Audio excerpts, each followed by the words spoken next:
Hey, hello, I'm Dan John, and I want to talk to you about something that I think is probably one of the most important things in the field of physical training, sports performance, and coaching. And it's really simple. Um, where did you get your information? How do you know what you know? And the subtitle here is To the Evidence, Wherever It Leads, or in other words, as I always say, from A to B. Um, A and B are very simple. If you're a track and field athlete or a swimmer, if you throw the discus 55 meters, that's who you are. That's your A. If you want to throw it 60 meters, well, that's your B. And the two part is going from 55, 56, 57, 58, 59, 60 meters. That's your route. I want to take this a little deeper than that, though, and I want to talk about what I think is something that every coach and every trainer, and really anybody who cares at all, should spend some time thinking about. How do you know what you know? And this comes under the term called epistemology. That's a picture of me in college. Epistemology, and I'm going to probably have my professors spin a little bit, is really very simply, how do you know what you know? It is the study of knowledge. I have my most favorite example of all time right underneath here. We know that lifting weights makes us stronger. Well, how? I don't know. Something magic happens. You go into the weight room, you go in there 3 days a week, and you do 9 basic exercises. And over time, you increase the load, you increase the reps, maybe you increase the sets. You play around with some numbers, and one day you're strong. How does that happen? I don't know. Well, obviously, there's the hormonal adaptations. Okay, that makes sense. There's neurological adaptations. Okay, that makes sense. And how do we know that? Let's talk about this. Uh, Probably my favorite way to explain this, and the reason I like this so much is because when I was in college, Professor Durkee explained the invisible hand of economics with this basically the same point. He said, you make pencils, and then he moved his hands like this, and then, you make a profit. Well, South Park had this wonderful thing called the Underpants Gnomes. It's a great episode. Phase 1, you collect underpants. Phase 2, and they took your hands like this, and they did this little shaky shake. And then phase 3 is you make a profit. And I still think somehow my professor is involved in this episode somehow, but I'll never find that out for sure. So we don't always know how it, and whatever it is, works. The Underpants Gnomes give us this concept that's sometimes called the black box theory. You put in some input into a black box, and you decide whether or not it worked by looking at the output, on what came out the other side. You start doing 5 sets 2. You do that for 6 weeks, and all of a sudden all your lifts go up. Well, we can guess it worked. You start drinking more water, and pretty soon, I don't know, your body fat drops, you sleep better, you have a snap in your step. Well, magically, water made you a superior human person. How did it happen? Well, it's time for me to shake my hands again. My lack of this understanding is a fundamental principle of my coaching career. I'm not dumb. I was a Fulbright Scholar. I used to speak several languages. I forget them all now. I've written a lot of books. I've lectured in maybe in a dozen topics if you really add it all up. I'm not dumb. Cutting people up, cutting a corpse up, a corpse, will tell us a lot of things, for example, about fascia, muscles, digestive system. But we can't, at least we shouldn't, cut up living people to figure out how I, as a strength and conditioning coach, get people stronger. So this is one of my overarching principles of life. It's fine that we don't know how it works, if it works. So if adding hill sprints to a program makes the athlete throw farther, jump higher, run faster, I'm not going to ask questions. We're going to do hill sprints. I started doing hill sprints when a San Francisco 49er running back in a book talked about how that was a game changer in his career. I then, of course, reviewed something Percy Cerruti said. I guess it's Cerruti again now, Percy Cerruti, where he was having his athletes do massive numbers of hill sprints, and good things happen. Listen, I don't know the magic behind running hills, but it seems to make athletes perform better. And that's what my job is, to get you to perform better. So how do you trust information? Trust is a tough word. I love this little thing here. It takes years to build trust and a few seconds to destroy it. Boy, that is true. But I jokingly call it the chair experiment. I'm sitting in a chair right now. When I walked into the room here, I had full faith that this chair would hold me up. Or somebody told me that this chair will hold me up. Well, actually, those are two nice ways to learn things. There is a belief that this is going to work, or someone you trust told you. And of course, with this next slide is we have a bunch of broken chairs.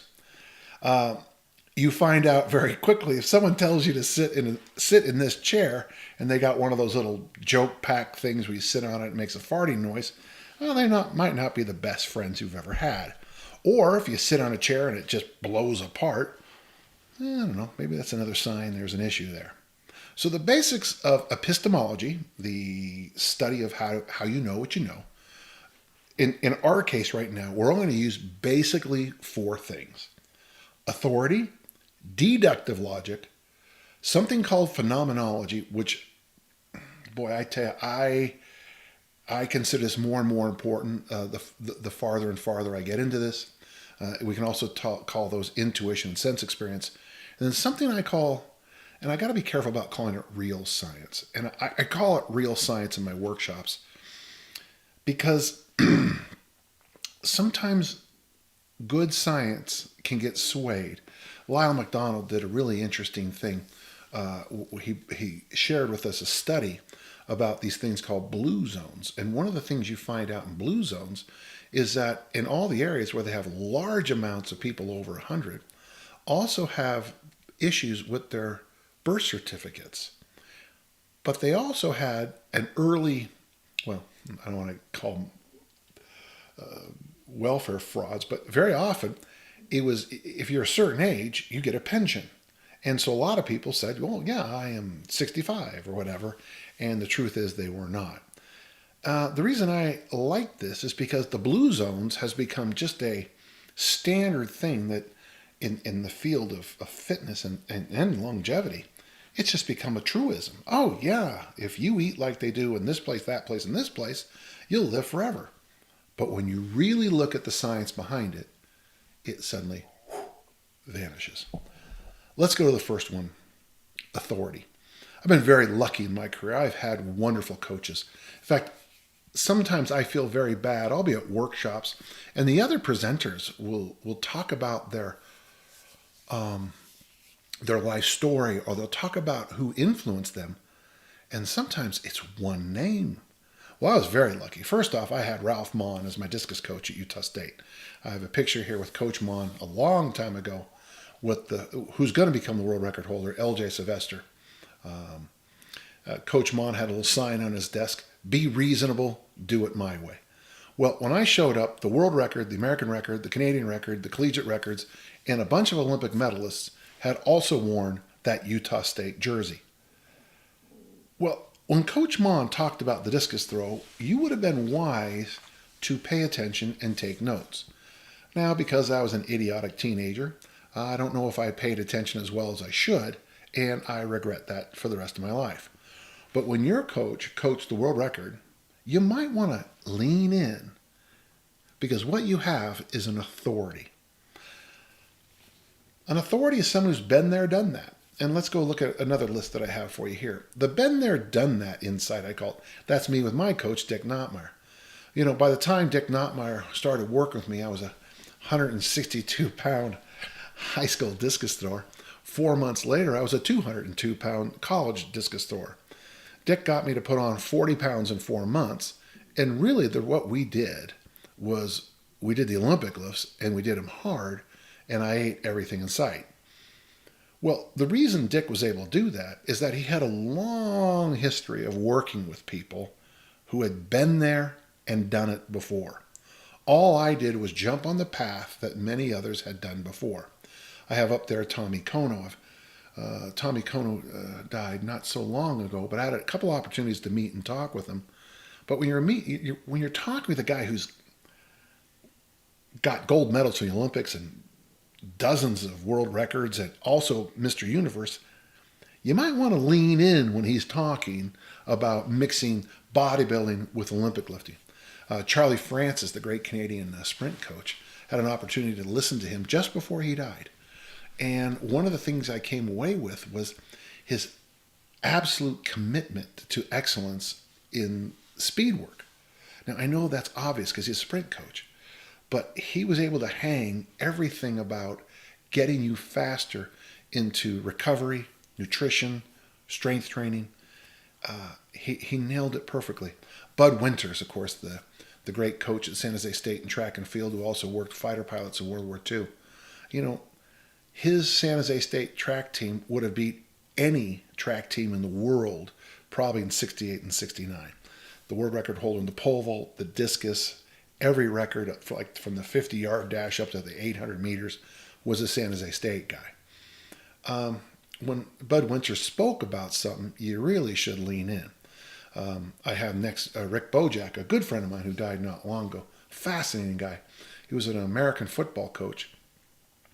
He ran a system called the veer. Don't worry about what it was, but his commitment to the veer on the offense made him shape a defense that reflected that and a special team approach that reflected that. Everything he did tied right back into this foundational thing.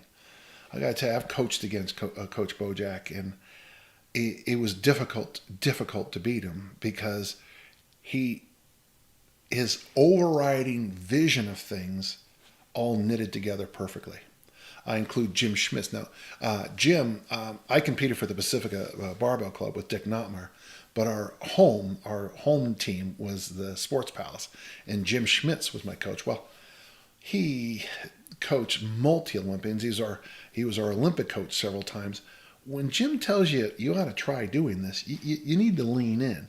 And of course, finally, I have Dave Turner, my local Hercules barbell coach here. Dave probably coached 45 years Olympic lifters. He's seen it all. He was able to toss things out that are good, toss things out that don't work, keep things that are good. It's that whole been there, done that. Generally, the good coaches will have a phrase or two that basically is summed as less is more. Coach Mon's famous statement, which he told me the first day I ever actually sat down with him, little and often over the long haul. His secret to great discus throwing, throw the discus 4 days a week, lift the weights 3 days a week for the next 8 years. And as I always joke, people miss that 8-year part. Charlie Francis, when he talked about his vision on sprinting and weightlifting and recovery and sleeping and everything, he said, if it looks right, it flies right. That was his vision for discerning whether or not something was correct. Tommy Kono, of course, he says this in his book, but he also mentioned it to me. The American system is simply to get to the goal as simply and as quickly as one possibly can. Pat Flynn, and there are some others who use the same idea, he uses the minus sign, the equal sign to the plus sign to tell us less is more. And of course, had that wonderful chance to meet Wilt Chamberlain at a track meet years ago in Southern California. And he was impressed because I was the worst warm-upper in the discus. And yet I threw really far that day. And he said to me, warm-ups is warm-ups.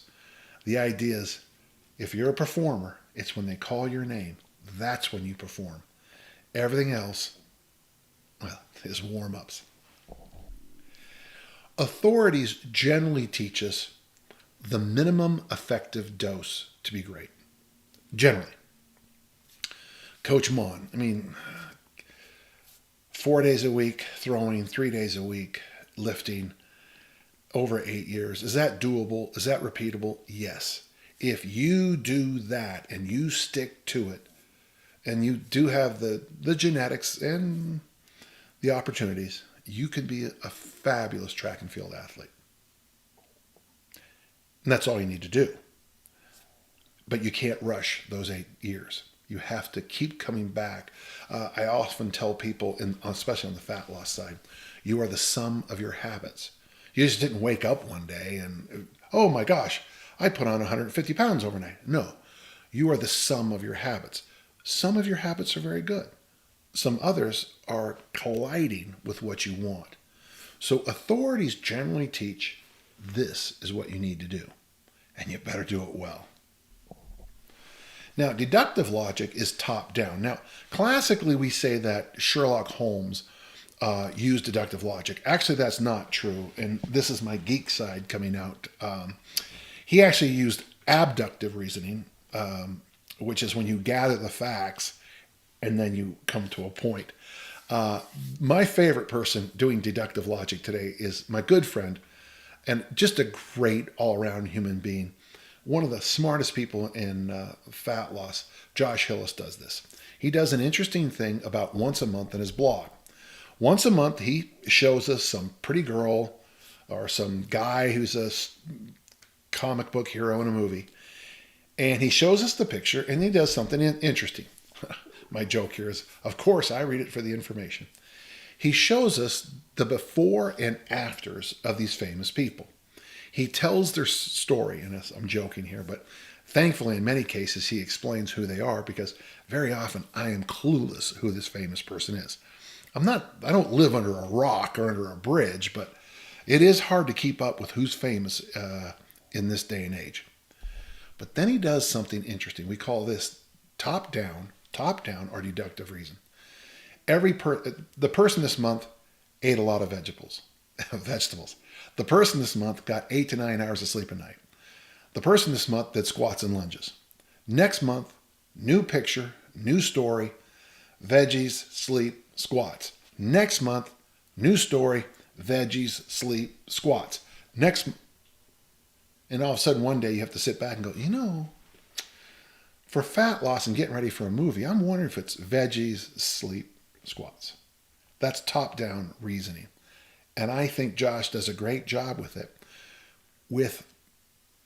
If you're lucky enough to have an authoritarian figure, someone who can just walk you through that foggy, murky haze to get to a goal, someone who can provide you a rope through all that, get you through easy, that's great.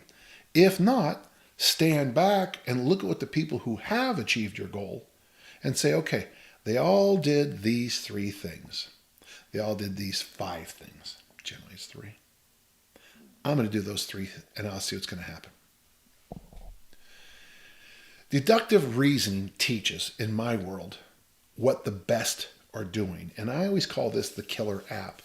I don't want to go too deep on this, but I was told, whether it's true or not, I don't know, that at one time there was only believed there'd be 7 computers in the world. Honestly, there's no question in this house there's 7 or 8 or 9 or 10. And my phone is more powerful than anything that had, until 2010. So one of the reasons that the computer grew is that, and I've heard it was at Harvard, I don't know if that's true, is that a Harvard professor wrote up this little thing up on a board where if you add this to this, you add this to that, you add this to this, you get this number. And he brought in a buddy of his and he goes, is there any value to this thing? And his buddy goes, I hire 400 accountants a week to do what you just told me I can do with a push of a button? The guy goes, yeah, I guess so, yeah. Well, this is where the spreadsheet comes from. It's interesting because, we could have survived with typewriters and faxes, but you can't survive in business without spreadsheets. I have a friend named Mike who shows me these amazing things that spreadsheets can do. So the killer app concept is this. What is the thing that makes you must have something? If you're in business, you must have a computer because of spreadsheets. It does all your tax, it does all your payroll, it does all your bills, it does everything for you. with a push of a button. In my world, we can also get around to this idea by just asking some simple questions. So very simply, in the discus, there's really only two things in the discus. It's technique and weightlifting. There's three basic techniques, what we call the Utah State technique. That'd be the wide leg. The linear technique, which the Brits and John Powell used. And there's the East German technique that works really well if you're really tall and big and strong. Pick one. That's everybody who's great does one of those three. On the other column, there's weightlifting. Olympic lifts, power lifts, strongman stuff, Highland Games, and some combination of all those. Most people, elites, do a combination of the O lifts and power lifts. Well, the truth is, folks, pick one from column A and 1, 2, or 3 from column B and go out and do it. And I'll see you in 8 years. So this brings us to the killer app concept in the weight room. Oh, a quick little fun joke. When people ask me about programming, I'm not real. The reason I think I'm okay on programming, but the truth is I do nothing special. I get this from Jim Gaffigan. Mexican food's great, but it's essentially all the same ingredients. So there's a way you'd have to deal with all these stupid questions. What is nachos? Nachos? It's tortilla with cheese, meat, and vegetables. Oh, well then what's a burrito? Tortilla with cheese, meat, and vegetables. Well then, what's a tostada? Tortilla with cheese, meat, and vegetables. Well then, what is... Look, it's all the same stuff. Why don't you say a Spanish word and I'll bring you something? When I coach people, I give them push, pull, hinge, squat, and loaded carry. Oh, but you're special. Oh, for you, push, pull, hinge, squat, loaded carry. Oh, and you're special too. Push, pull, hinge, squat, loaded carry. So I came up with this concept called the killer apps for the weight room. By the way, this is something a fan sent in, which makes me laugh. With the barbell, there's two reasons you have a barbell. One is the deadlift and the other is the press. You can try kettlebell deadlifts, but they're nothing like a 48 kilo kettlebell deadlift is nothing like a 600 pound deadlift. That's why you want a barbell. For the kettlebell, there's 3 great exercises: the gobble squat, the swing, and the Turkish get-up. Now, on the TRX, I thought that was the silliest thing I'd ever seen. Until we did the T, Y, and I pulls, and I went, I've been looking for this my whole career. The single arm row with the TRX is brilliant. I can't do that with any other piece of equipment as well. For the ab wheel, the ab wheel. And of course, that little darn mini band, that hair ripping mini band, put them around your socks and do lateral walks. That's not a bad program. In fact, there's one other thing I want you to think about. I love this. This is a picture of a Volkswagen trying to carry pole vaulting poles. When it comes to things like cost, there was a machine they used to have at the University of Utah. It was a $25,000 weight machine. $25,000 weight machine. The cost to Bennett ratio comes in. Nautilus used to have this Indy machine that cost more than my car. Is that much better than doing clamshells or something like that with those inexpensive bands? Can you pack it on a trip? With a kettlebell, I can go cross country with a kettlebell and train every single day with it. That's valuable. Can you bring it out on the field? Years ago, and the next one here, I bought a white pickup truck for $6,600, and I loaded all my barbells and weights and throwing equipment in the back, and I would drive out in the field so we could not only throw, but we could also do our weightlifting. It was amazing, and it worked well. So it's also possible to do this whole program called the Killer Apps as a program. I've got one of those Bosco training systems next to you.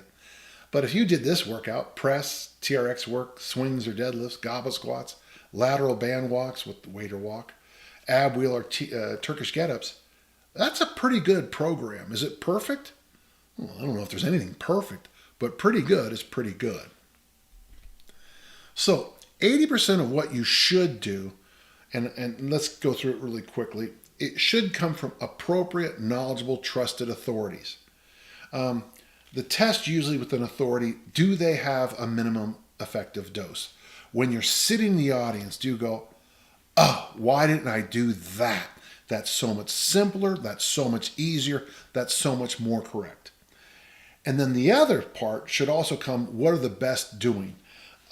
If you're going to be an elite track and field athlete and someone tells you that this machine is going to make you do this or that or run faster, just go in on, well, between the internet and all the other things, you can now look at what the best are doing. And if you don't see that magic machine, you don't need that magic machine. Really, the bulk of your training is going to be tortilla with cheese, meat, and vegetables.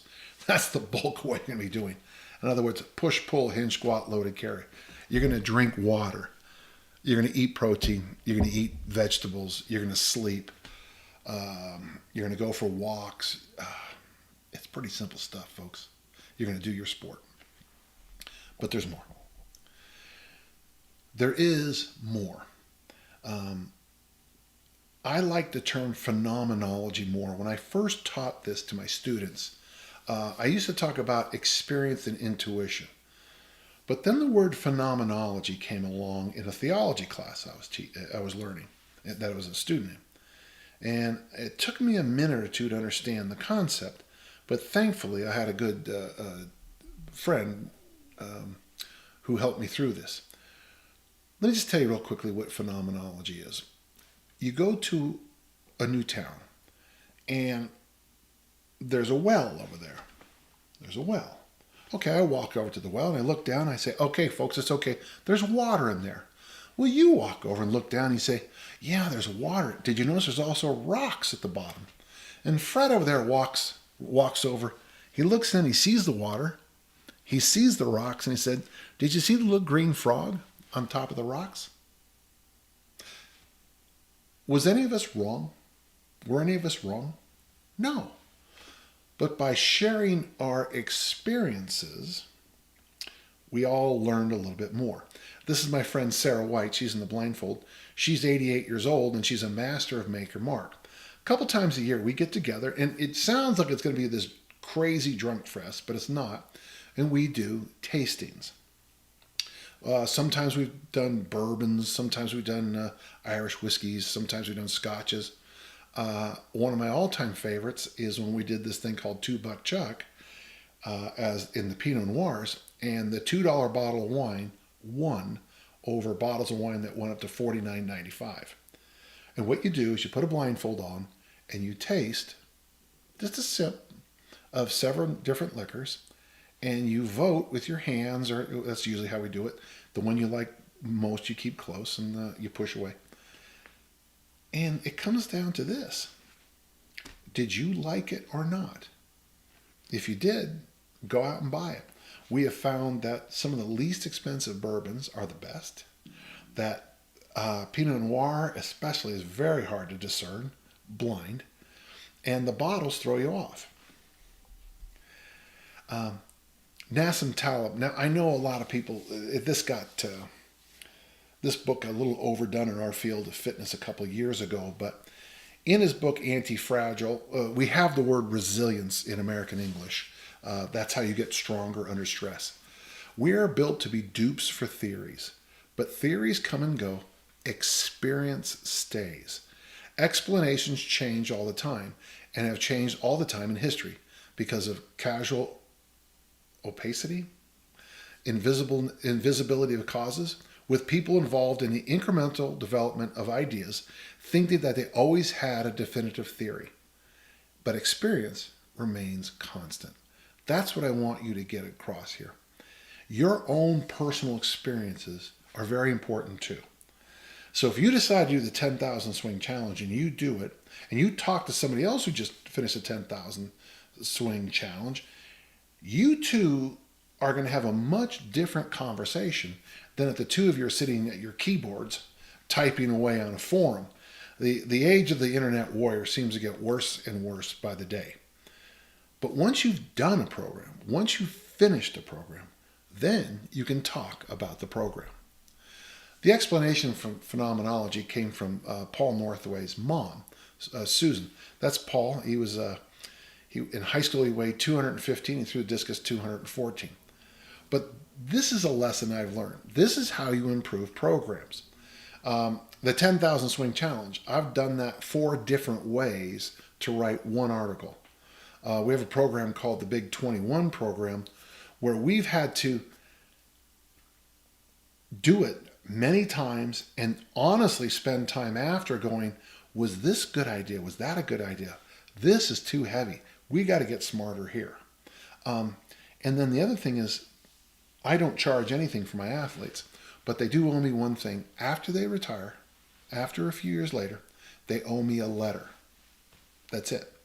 And it's interesting because the letters they send back, now they're engineers and professors and lawyers and doctors and morticians and all kinds of things. Paul here is a ceramics professor in Texas.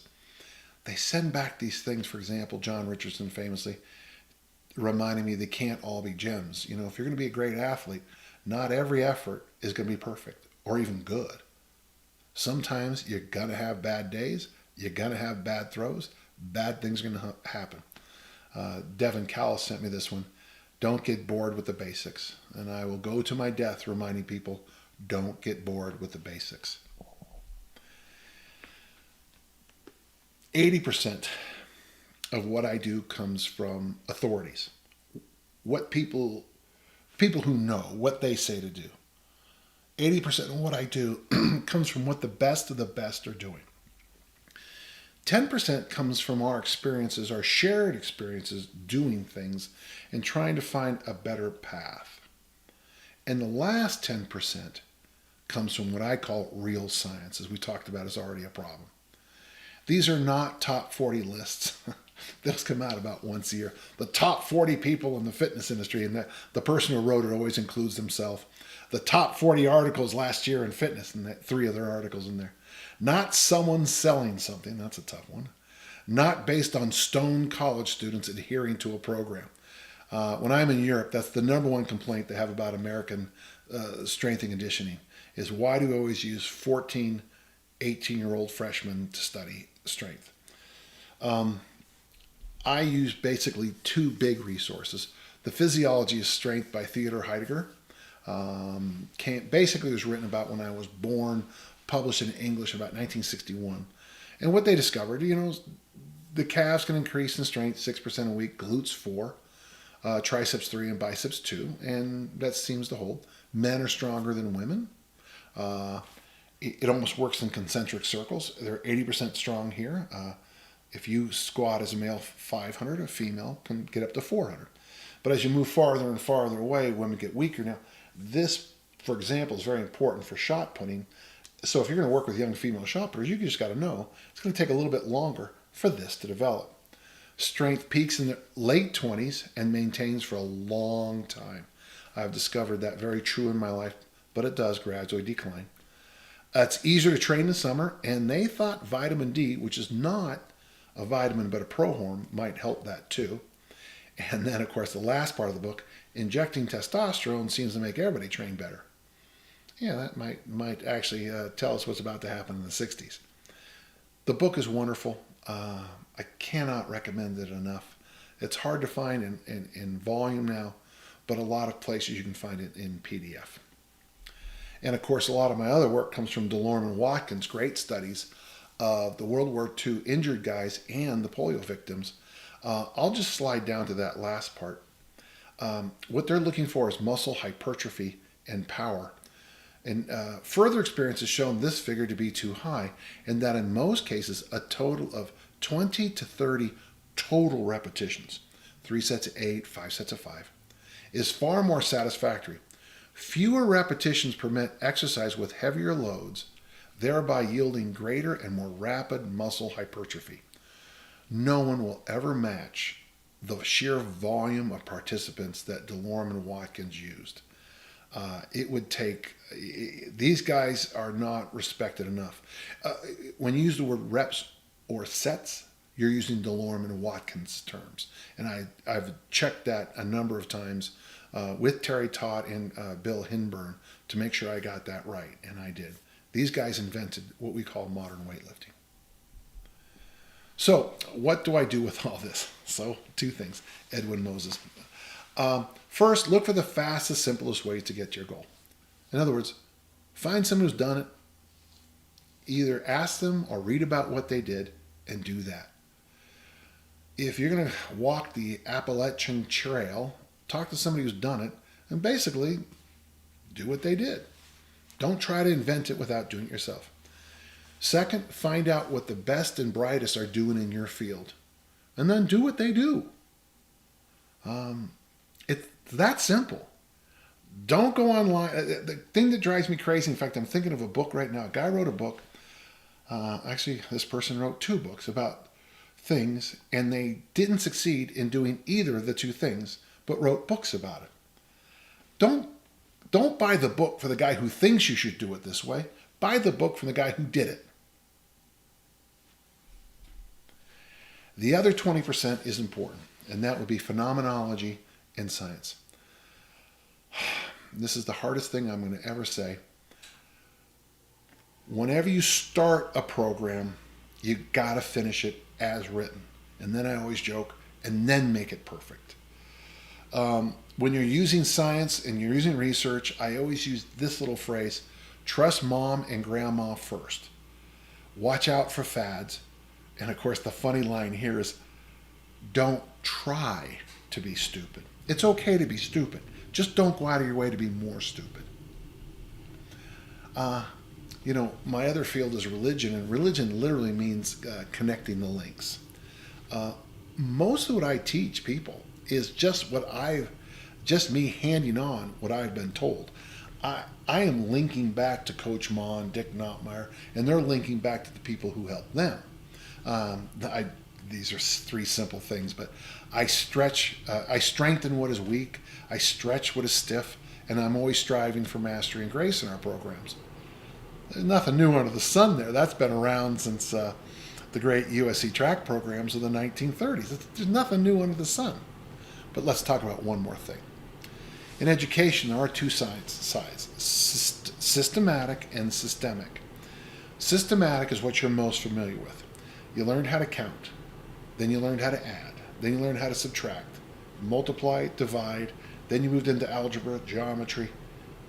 That's systematic. Here, here, here, here. If you start working with me when you're 13, I will give you a systematic strength education. Systemic, the easiest way to think about systemic is if your tree has a problem and you shoot something into the soil to help get rid of that problem, the whole system changes. I think both are important. Systematic education, the discus, is me saying to you, stretch 1, 2, 3. This is what 1 is. This is what 2 is. This is what 3 is. This is what a stretch is. This is what an X is. This is the ring. This is a cage. This is a sector. Systemic is maybe when we take you to a discus camp for a week and we dip you deep into the waters of track and field, where everyone around you throws a discus. Both have value. My book, Intervention, was written because I felt that there was a lack of modern systematic education when it came to reps. I'm a big fan of learning in the step-by-step system. Having said that, I also think there's wonderful value of adding something new into the soil. And of course, the great lesson is, if you have aphids in your plant in your living room, and you show up with 10 different aphid killers, and the aphids die, of course your plant does too, but which one of those killed the aphid? Well, you have to do things one at a time. And for me, that's the value of phenomenology. That's why it's so important to talk to other people in these experiences and say, okay, I did this and this happened. And they'll go, oh yeah, that was happening to me and then I did that. So systematic and systemic education both have value. Well, let's come to the end here. I wanted to talk about epistemology, how you know what you know. And my goal in this little talk was this, is to get you thinking a little different about what makes you successful in fitness, health, longevity, and performance. Talk to people who've been there before. Study what the people who've been there before have done. talk to the best and brightest and see what they are doing and do that. But at the same time, keep your eye on real science. Keep your eye on what's going on in the field. There might be something that's coming up. And the other small thing I want you to remember is your experiences have a lot of value. And if you can take your experiences and share your experiences with somebody else, that might make their route faster, but it might make your route faster too. I'm Dan John. Thank you very much.